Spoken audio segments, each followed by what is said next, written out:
Alright, welcome back to part 2 of the parallel circuits lab. This time we're going to utilize the same circuit that we did before, except now we're going to be taking some amperage measurements in a parallel circuit. So if you have it set up from before, fantastic. Get your instructor to reapprove your build. If you need to set it up, let's go ahead and get that set.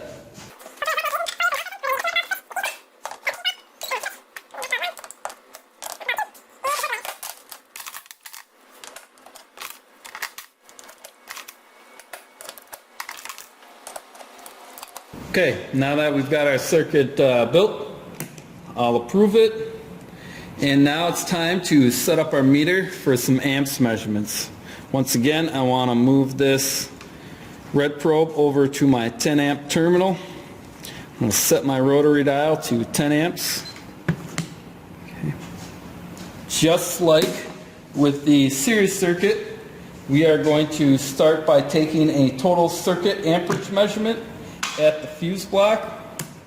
So I'm going to unpower the circuit, pull my fuse, and I'm going to gently insert my probes. I'm not jamming them in there, I'm just resting them next to the metal terminals that hold the fuse and making sure that they make contact with the metal but not each other. Okay. Turn my circuit on, and you'll notice we have 0.51 amps in our circuit. You'll notice that's about twice as much as it was when the marker bulbs were connected in series. And that is because, if you recall from our previous measurements, that when these bulbs are connected in parallel, the resistance is half as much. Notice the relationship there.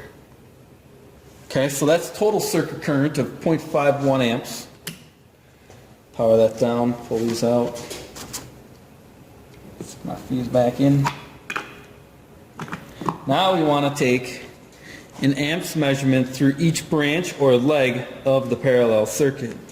So I'll start with, we'll do marker bulb 2 down at the bottom here. Take my fuse jumper wire, otherwise known as my meter in amperage mode.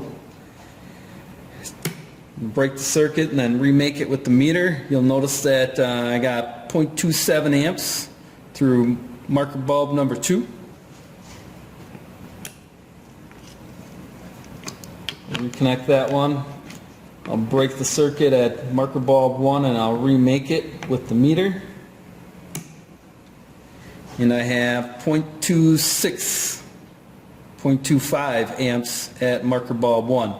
If I add those two up, 0.25 plus 0.27 comes to about 0.52, which is about what we had for a total circuit amperage.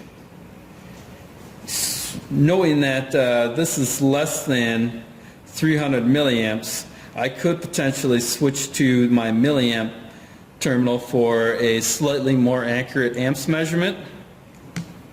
However, I believe this is sufficient to make the point that needs to be made here. Okay, so we'll power this down, we'll reconnect our circuit, and that concludes the measurements on our parallel circuits amps lab. A couple questions at the bottom to answer, and then make sure that you power off your meter, move your red probe from amps back to volts, and then power down and pack up your trainer. Again, making sure to pull them by the molded terminal and not the wire. Also, try not to leave them stacked.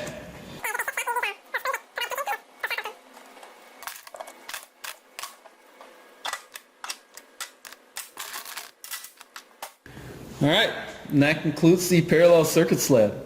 Any questions, comments, concerns, criticisms, come find me or leave them in the comments below. Thanks for watching.